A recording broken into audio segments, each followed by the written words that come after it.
Next, we have Ceyhun Bayramov, who's the Minister of Foreign Affairs of the Republic of Azerbaijan.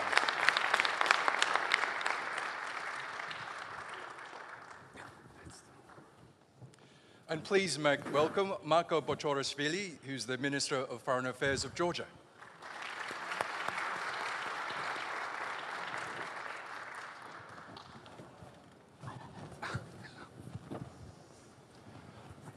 And thank you all for being with us today. I know you're extremely busy people, so if I can get straight into it. Ceyhun Bayramov, if I could begin with you. 2 wars were fought for control of Azerbaijan's Armenian-populated region of Karabakh. The first took place, as we know, at the end of the Soviet Union, and the second took place in 2020, before Azerbaijan took control of its territory in September 2023. Last month, both Baku and Yerevan agreed on a peace deal, which is ready for signing. Tell us, what's standing in the way of the agreement being finalized so that it can be implemented? Thank you. First of all, it's a great pleasure to be a part of Antalya Diplomacy Forum.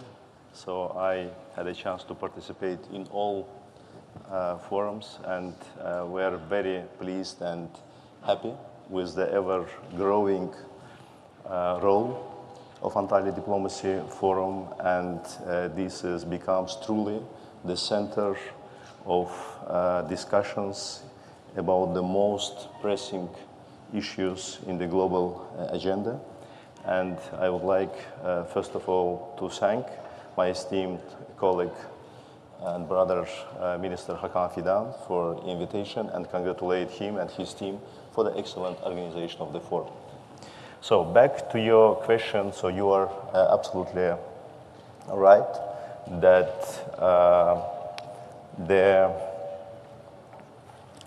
as a result of the end of the armed conflict between Armenia and Azerbaijan in the region in South Caucasus, the historical opportunities for normalization appeared.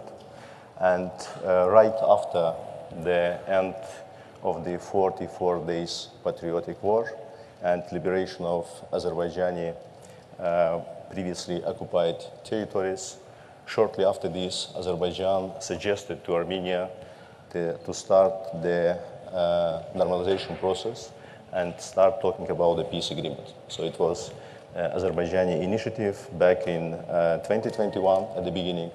In February 2022, Azerbaijan proposed 5 basic principles for the future peace agreement.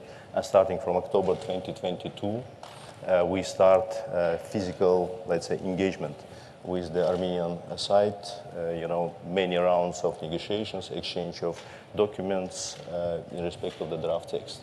And as you correctly mentioned, last month, we, 2 parties, after almost 2.5 years, concluded the text of the peace agreement, which we consider extremely important development and serious milestone. About the further steps which are necessary in order to be implemented for the full finalization of this process, a signing of the peace agreement. So this is again long-standing and consistent position of the Republic of Azerbaijan, which is our counterparts, our partners in Armenia are well aware. This is, first of all, to dissolve the obsolete and dysfunctional Minsk process-related institutions, better known to the public as a Minsk group, but in reality this is a bit wider. And of course, at the same time, to make necessary changes to Armenian constitution in order to eliminate territorial claims to Azerbaijan. So we believe that with these necessary steps, there will be no additional obstacles in the way of finalization and signing of the agreement on establishment of peace and interstate relation between 2 countries. Ararat Mիրզոյան, after Azerbaijan and Armenia successfully wrapped up peace talks last month, your foreign ministry issued a statement saying that the peace agreement is ready for signing. You've just heard from your Azerbaijani counterpart some of the concerns that Baku has before signing this deal. Is Yerevan willing to address those concerns? And what issues do you have with the deal, if any? Well, thank you very much for the invitation. I would also join my colleague in expressing appreciation to the organizers of this fantastic diplomatic forum. Coming to your question, it's a matter of an approach. I don't think that digging too deep into the past would be constructive right now and would help all of us to come to a constructive and beneficial for everybody solutions. I would rather prefer to focus on the present and on the future, because if we focus on the obstacles, if we focus on the issues of history, if we start discussing which territory belonged to whom, I don't know, 100 years ago, or who killed more people of the other nationality, I think we would jointly come to another conflict. Meanwhile, the desire of the government of the Republic of Armenia and the people of Armenia, at least from our side, is to build lasting peace in our region, including, and first of all, we are discussing the relations and normalization with Azerbaijan. You are completely right. We succeeded, after long negotiations, we succeeded to agree over the text of draft peace agreement. And we also suggested to immediately start consultations on aiming to define the venue and the time, the data for signing the peace agreement. Is this peace agreement, is the agreed text answering to all possible questions? Of course not. And I believe there is no single agreement in the world that answers to all possible questions and covers all possible issues. This is a basis, this is a start of relations. And of course, there are many remaining issues, and we can continue our discussion regarding all issues. We can continue exploring new possibilities of cooperation, because it's just a start. And it's important to note that in this agreed text of the agreement, we have a provision which says that we are establishing a bilateral commission to discuss all the other issues, including the, I don't know, issues that may rise regarding the interpretation of this or that provision of the agreement, discussion of many other possible issues. And again, it's a matter of a decision, it's a matter of an approach.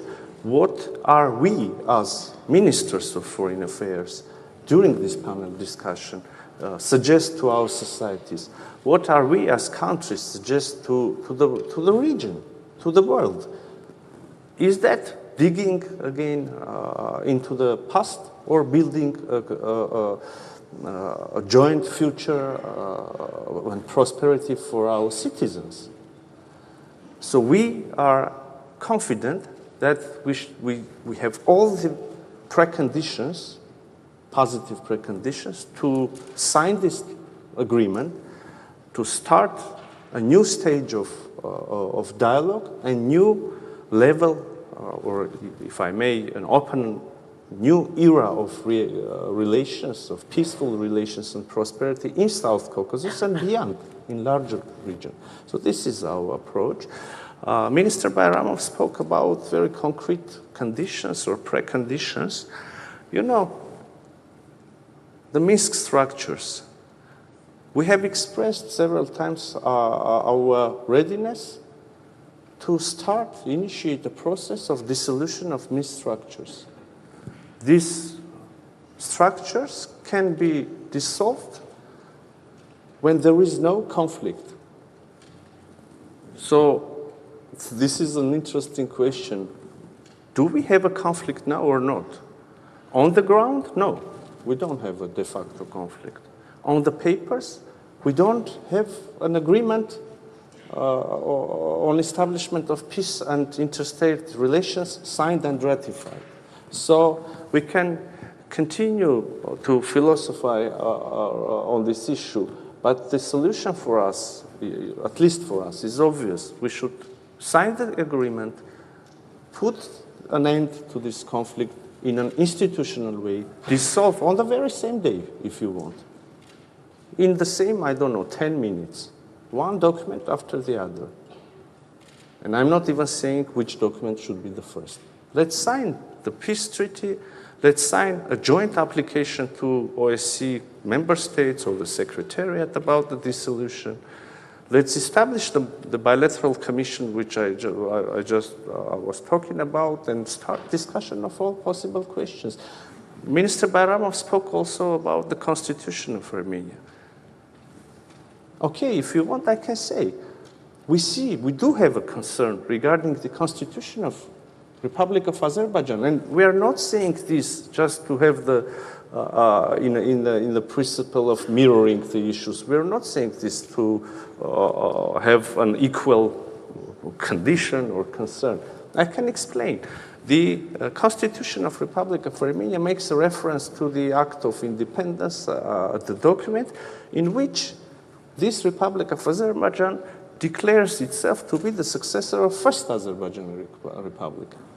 And we all know that the First Azerbaijani Republic declared its sovereignty over much larger territories than today's Azerbaijani Republic, including, around or more than 60% of current sovereign Armenian territories. So again, it's a matter of approach. From which end are we beginning? Are we going to have all answers to all possible questions and only then establish relations? Or we are building on what we already have accomplished? Because, we have an unprecedented situation. Armenia and Azerbaijan, again, please focus on this issue. Armenia and Azerbaijan have agreed on a text of an agreement between them, acknowledging each other's territorial integrity within borders which existed by the time, at the moment of the dissolution of Soviet Union. This sentence answers to so many questions and so many concerns. Are we going to build on this, or we are going to undermine this very tangible historic accomplishment and then bring another issue to the table of negotiations, another issue? It could become a never-ending process. Okay. Are we focusing on future or on the past? This is the conclusion. So, Minister Mirzoyan, it sounds like you want the agreement to be signed and the issues to be ironed out at a later date. But we heard Minister Bayramov mention that constitutional change that you just addressed, in which the Armenian constitution currently states that Karabakh is a part of Armenia. Do you acknowledge that that might be a concern for Baku? Thank you very much for this issue. So I am officially saying, and our constitution is a public document. You can check and correct me if I'm mistaken, but I assure you I'm not mistaken. There is nothing in the Constitution of Republic of Armenia saying that Karabakh is part of Armenia. There is nothing. In the contrary, I said that we have our own concerns regarding the Azerbaijani constitution. But again, why aren't we raising this issue continuously on and on? Because in the very same text of agreement, we have a specific provision not only recognizing several provisions. One recognizes our respective territorial integrities in a way which is fully acceptable for you and for us as well, because we agreed on that. And also we have a provision saying that none of the parties can refer to their internal legislations in order to justify failure of implementation of this agreement. I mean, it's really covered, and the shortest way to answer to all questions, cover all possible obstacles, concerns, is signing and ratification of this agreement. Okay, Minister Bayramov, you've just heard the response there from your Armenian counterpart. Do you accept that? might you consider signing the agreement and sorting out the issues that either side may have at a later date? Actually, there are two fundamental problems with what Minister Mirzoyan mentioned. First of all, Minister Mirzoyan said that in Armenian constitution there is no reference to the territory of Azerbaijan.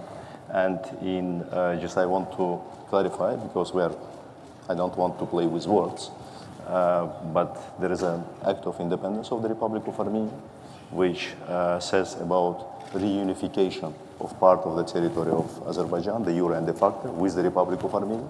And the Armenian constitution makes a reference to the act of independence. And based on these, let's say, pieces of legislation, I mean the fundamental norms of the Armenian legislation, which is the constitution, many dozens of different lower tier normative legal acts, decision has been adopted over the last 30 years, confirming the same narrative. Talking about the specifics of the peace agreement. In reality, yes, peace agreement addresses many issues, but again, this is also a well-known fact that no matter what you include in the peace agreement, your peace agreement, being the part of your international obligation, will prevail over your domestic legislation, but not constitution or any other act adopted by referendum. Which means that if we just, trying to simplify the situation, will only, focus on a peace agreement without resolving the situation with constitution, it means that from day one, peace agreement will be null and void, because it will be contradictory to the main law of the country, which is not the case. Another thing, what Azerbaijan is saying, this is from legal standpoint. From, let's say, strategical point of view, from political point of view, this is also important, taking into consideration that it was always, let's say, the narrative, it was the fundament of Armenian legislation. This is also important just to understand the approach and position of Armenian people, Armenian public in respect of this. How they consider this, whether this, the population is ready to eliminate territorial claims to its neighbors or not. Then another important element from what Azerbaijan is saying, and by the way, so this is not some new, let's say, precondition from Azerbaijani side. We are raising this issue for the period of more than 2 years. In May 2023, during one of our meetings in United States, we submitted official document to this extent to our Armenian counterparts, but verbally we discussed this even before, just, for you. We did, two stuff in parallel, peace agreement talks and raising this issue. Another important element, so what we are saying, this is not something extraordinary in the modern history of other countries. Even if you look to the European continent, there are a number of cases when, because of these or similar problem, having some problems with the neighboring countries, the countries actually went to the referendum and made the changes in their constitution. So there is nothing extraordinary or, let's say, maximalistic from Azerbaijani, position. And then back to the last argument from Minister Mirzoyan's statement about, let's say, similar concerns of the Armenian side about Azerbaijani constitutions. First of all, it does not represent the reality. Azerbaijani constitution does not contain any geographical name or territory of the modern Republic of Armenia. And I think our Armenian counterparts, they are very well aware, because otherwise they would definitely raise this issue, because the legal system of Armenia, legal system of Azerbaijan, legal system of Turkey, and all these countries, this is more or less the same. You cannot enter into international agreements if they are contradictory to the constitution of the country. So I don't believe that our Armenian counterparts, they are sincerely believe that Azerbaijani constitution contains territorial claim to Armenia, and at the same time they never raised this before, and they just ignore this fact, because this is really strange. Because if you believe that the constitution of the other country has a territorial claim to your country, then you only pretend that you are signing, let's say, peace agreement which will handle this situation, because it will be open. Because no international agreement can change or remain the obstacle which is part of your constitution. So, Minister Mirzoyan, before I get Georgia's perspective on this, is your government willing to consider possible changes to the constitution, even though it might be domestically unpopular? Once again, thank you for your for this opportunity to reply to my colleague's remark, because I thought you would immediately ask a question to our distinguished Georgian colleague, and I'm very sorry, Maka, but I must reply. So, if we go into legal, or if you want legalistic details, then I will now give a very short explanation. You know, legally, indeed, there is a reference in our preambular part of our constitution, but there is a reference to our Act of Declaration of Independence. No, but legally, only those provisions of our Declaration of Independence have legal significance and are imperative, only those that are literally quoted in the text in the body of Constitution. That sentence about which our colleagues from Azerbaijan have concerns is not quoted in our Constitution. There is only a general reference to the Declaration of Independence, saying that based on Declaration of Independence, the people of Armenia declares this, and then the body of Constitution. So, again, legally, in the world, there is only one body that has the right to interpret, to comment our Constitution, and it is the Constitutional Court of the Republic of Armenia. And last September, our Constitutional Court gave a conclusion regarding another document which was signed between Armenia and Azerbaijan, the regulation of joint works of respective border commissions on delimitation, basically.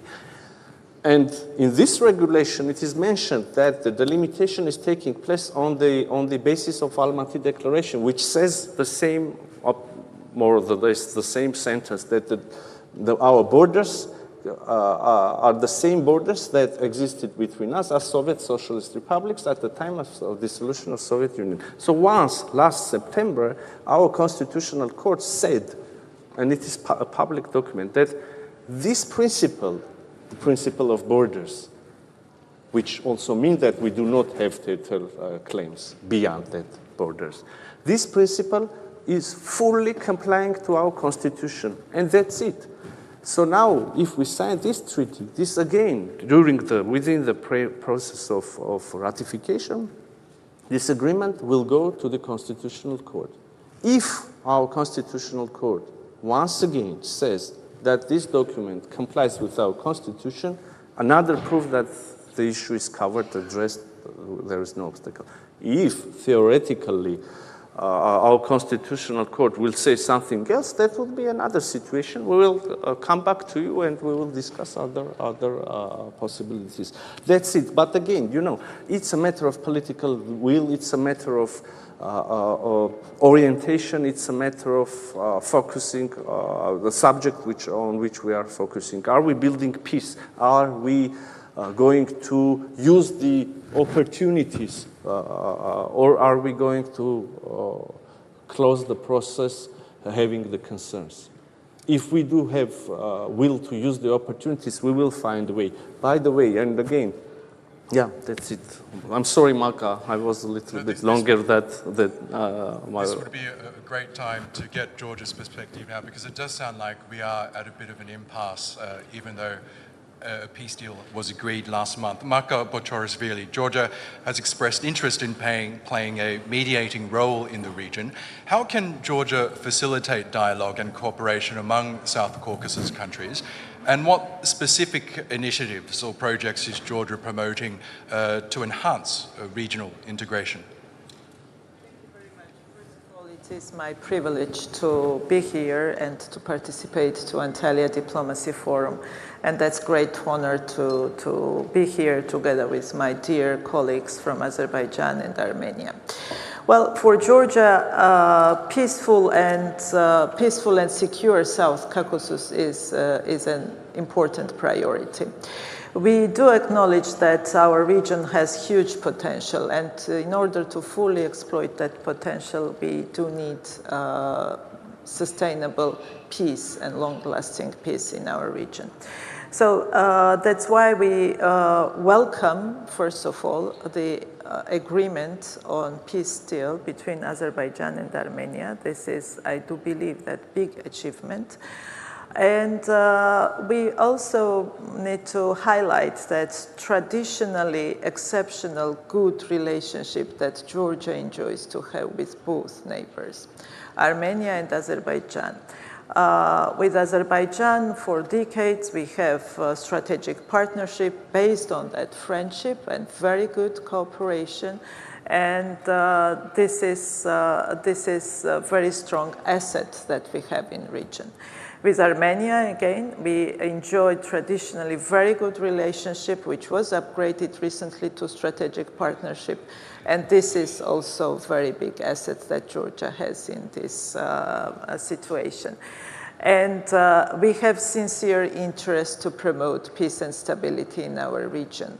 And that's why we are always saying, and I will repeat it here, that Georgia is the place where both Armenia and Azerbaijan can rely on and can feel that we will provide all possible means to facilitate dialogue in our region, to facilitate cooperation in our region.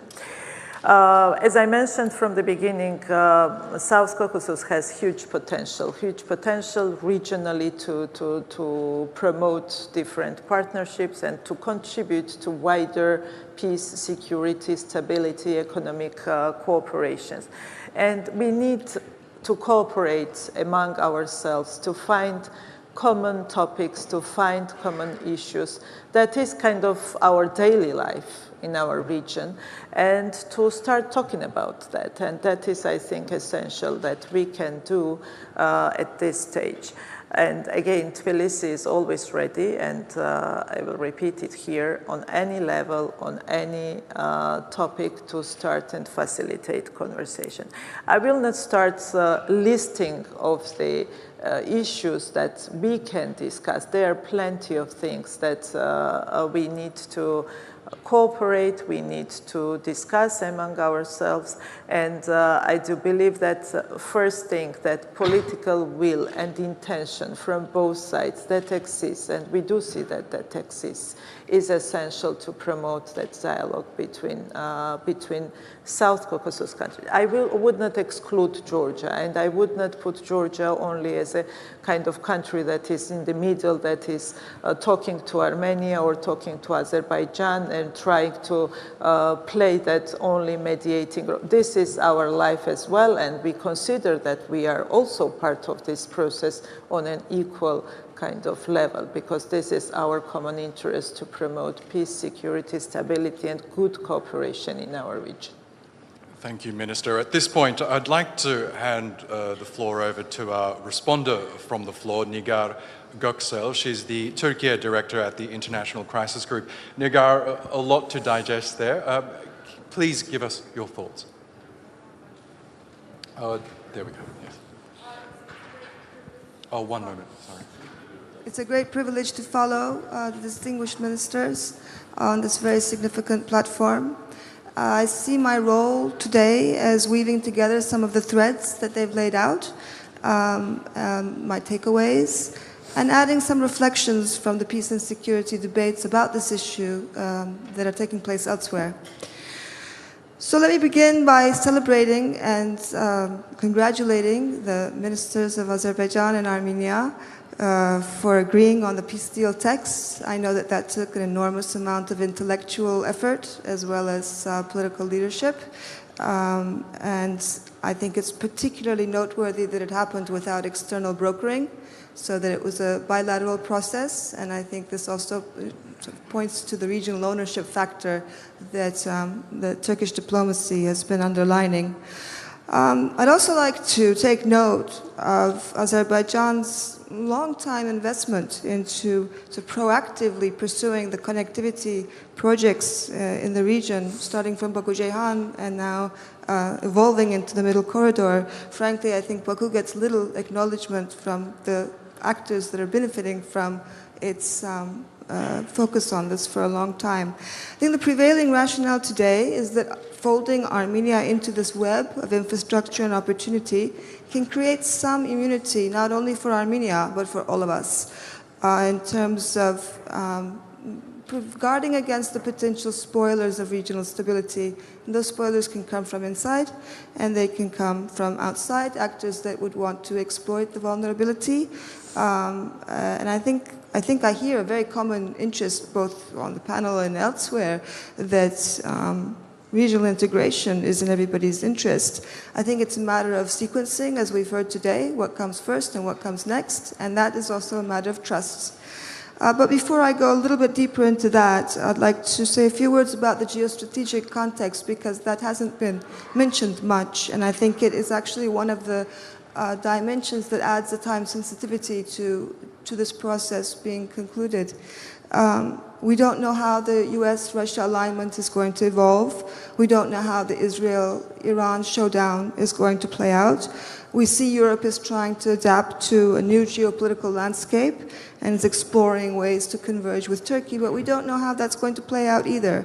So I think there's a sense that the Caucasus region is going to feel the winds of these unpredictable changes, and we should be prepared for that by already having consolidated amongst ourselves as the Caucasus and its neighbors.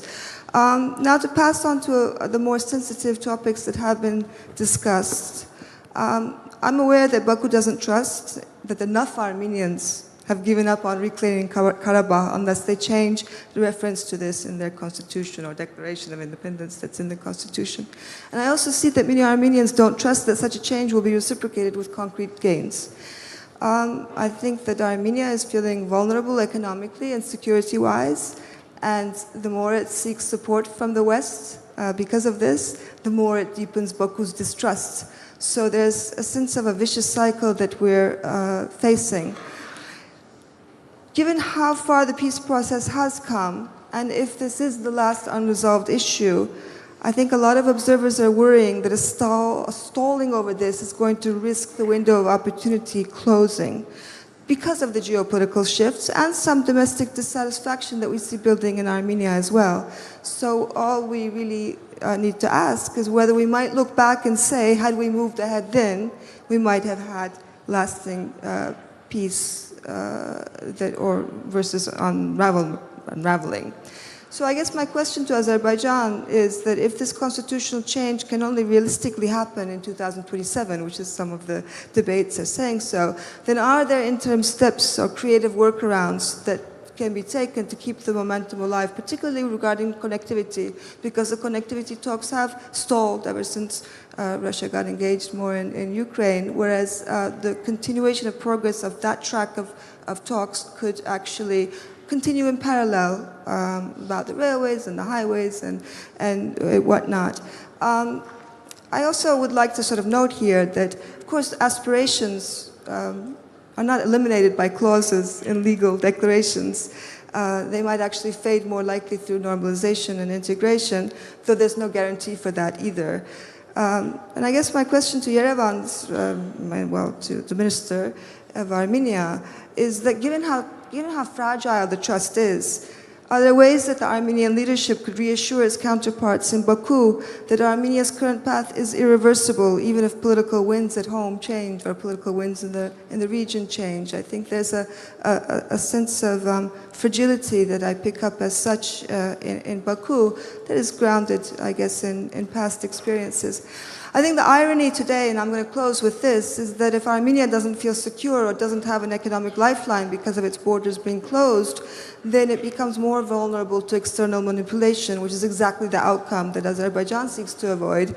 And of course, it's a risk to Turkey's potential role for stabilizing and developing the Caucasus region as well. And I also would like to note that it's naive to believe that trade and connectivity can neutralize revanchism, but neither can isolation reduce it. So I think we're left with no wonderful answers, perhaps, but some food for thought, perhaps, that can be taken up in the rounds to go. Minister Mirzoyan, would you like to respond? Well, that was an interesting contribution. Thank you. Of course, I can agree with some of the approaches and considerations and disagree with the others. But in one specific part, you were very precise. The Armenian society feels vulnerable indeed, in terms of security first, but also in terms of economic cooperation or closed borders. An ordinary citizen of Republic of Armenia can hear several assurances from the government of Republic of Armenia in the same day. Assurances regarding the peace agenda, assurances and proposals to build peace with the neighbors, to open the borders, to turn the page of enmity in the region, to open a new era. And we all remember that there are still very sensitive issues. The wounds are very fresh, and it's difficult to speak about possible cooperation. But an ordinary citizen of Republic of Armenia can hear or watch in his, her newsfeed, in his, her daily life, many assurances about this. At the same time, an ordinary citizen of Republic of Armenia, in the very same day, can hear several threats, including threats to, again, to use the force, including threats not to acknowledge the territorial integrity, including threats which contain some claims on internationally recognized territorial integrity of Republic of Armenia from the Azerbaijani side. I don't know, on the level of member of a parliament, on the level of the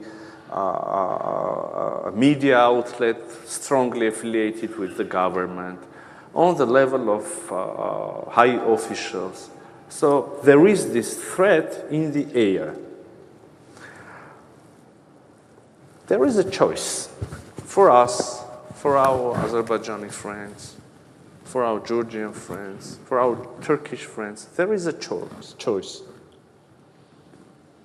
to wait for another 100 or 200 years to see that the changes are irreversible, or to start a process of putting a brick and then another brick and then another brick, and in this way building a peaceful region here. Establish cooperation, I don't know, energy projects, transit projects.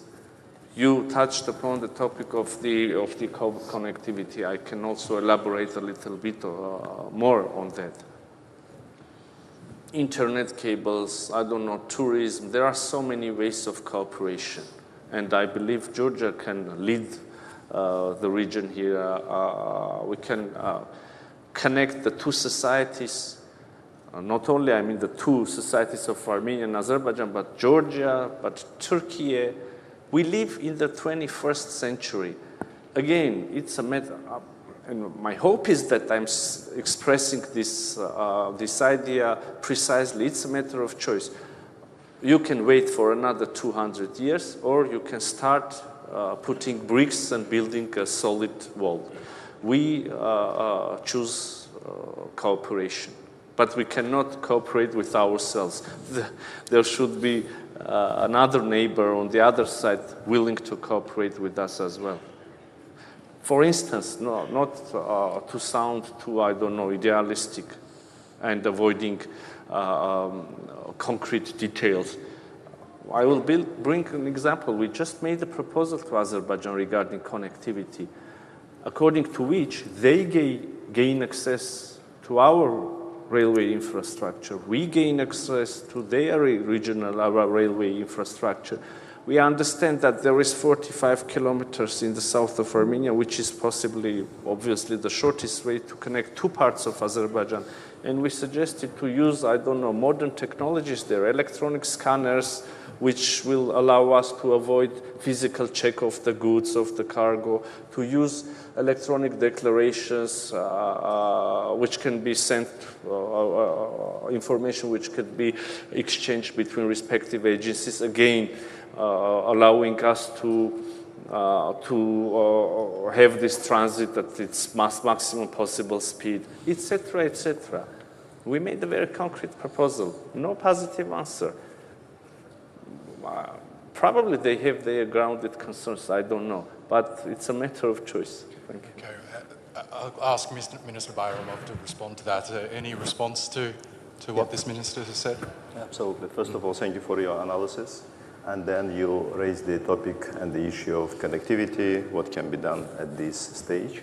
And I can confirm that this is the long-standing position and the elements of the foreign policy of Azerbaijan is the best way to promote the security and well-being. This is good relations with your neighbors.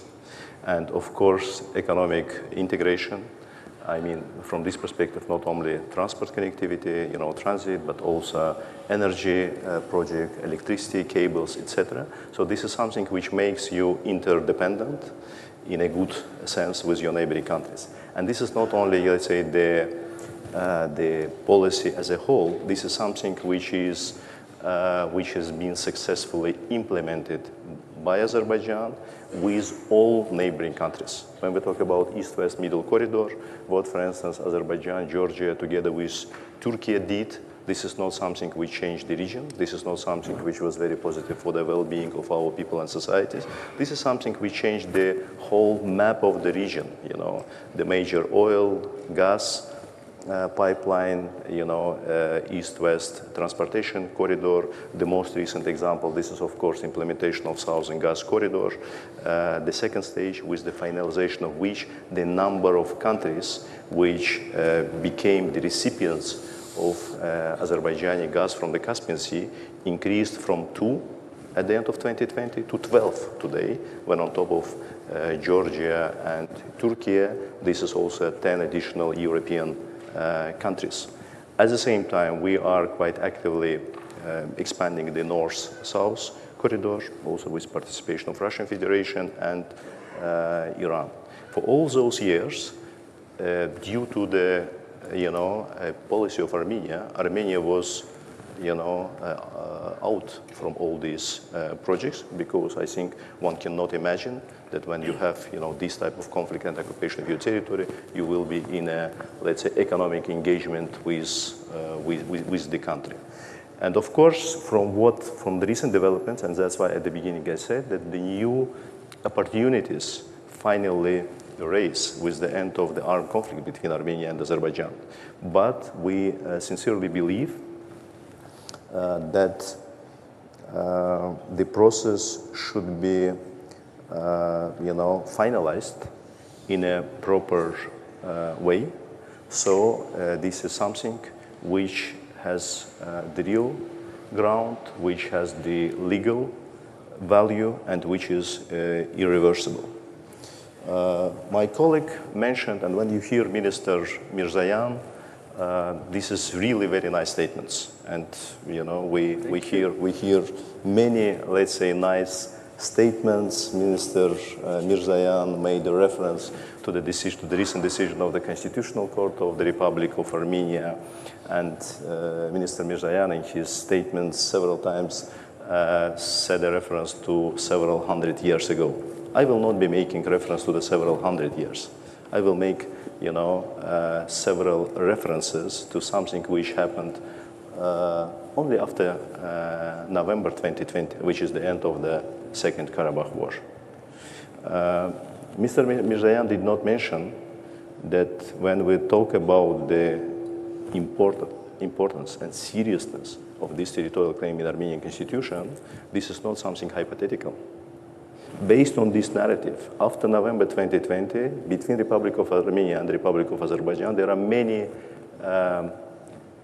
international disputes in International Court of Justice, in international arbitration bodies, etc.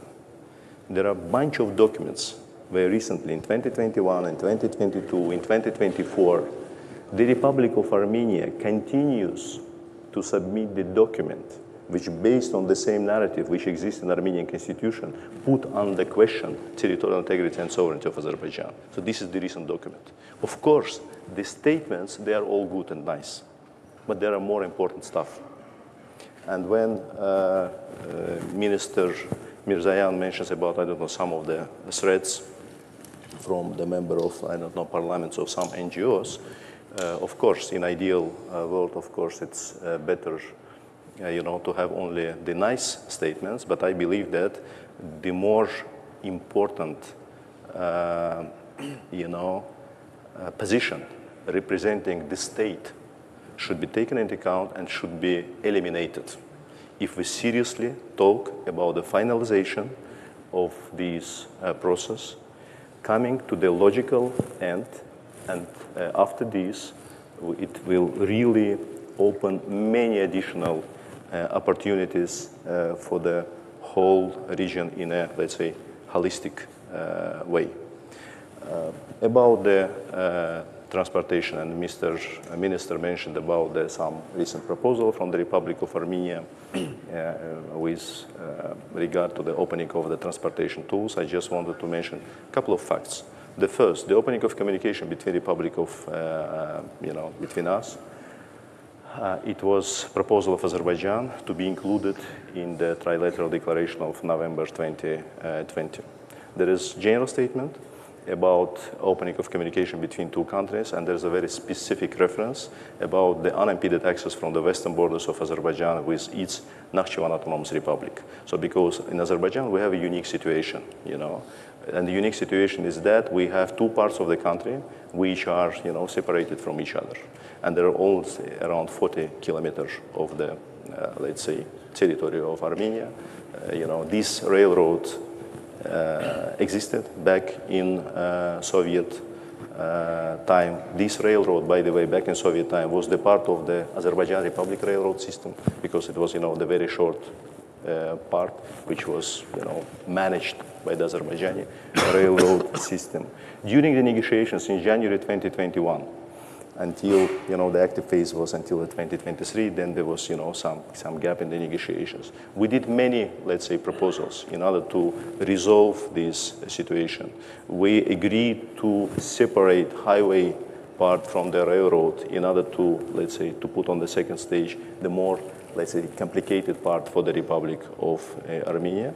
But notwithstanding, every time we saw some of the proposals which, from our perspective, and based on the previous agreement which we have in 2020, put under question, let's say, the reliability and stability of this. We do not want to be in the situation when we agree about something, and in 1-2 year period of time, due to some, changes in Armenian legislation, due to some, changes in Armenian power, we will face the same situation which we faced, 30 years ago when the conflict started, and, Nakhchivan Autonomous Republic become a hostage of this situation. That's why, so when we talk about from Azerbaijan to Azerbaijan, for us this is absolutely crucial, that this is unimpeded access with all the necessary guarantees that this situation is irreversible and it does not depend on the, political or legal changes in Armenia. Thank you, Minister, and thank you, Nigar Göksel, for that. We are running out of time, but I would like to get one last perspective from Minister Botorishvili.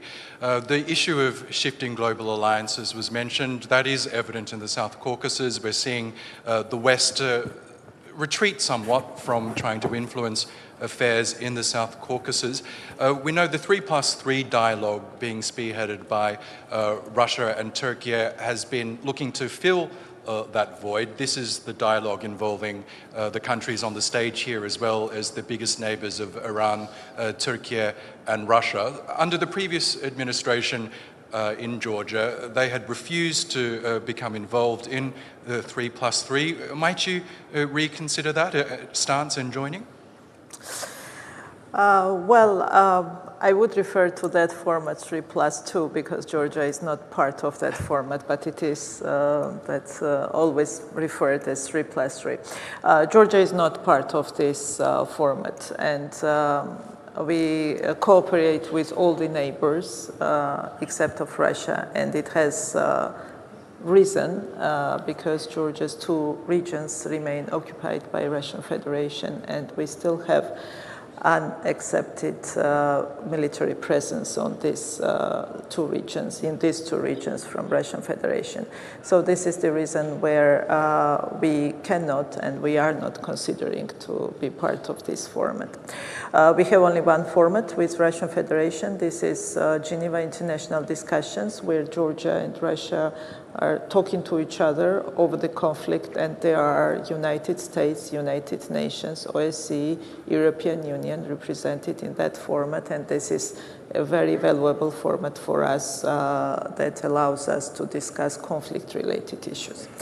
Otherwise, when we talk about region and regional cooperation, we have excellent cooperation with our other neighbors, with Armenia, with Azerbaijan, with Turkey, and we have excellent examples of that good cooperation. With Turkey, with Azerbaijan, we have implemented a number of important projects throughout decades that are very important for a small region, but they are also very important for wider region.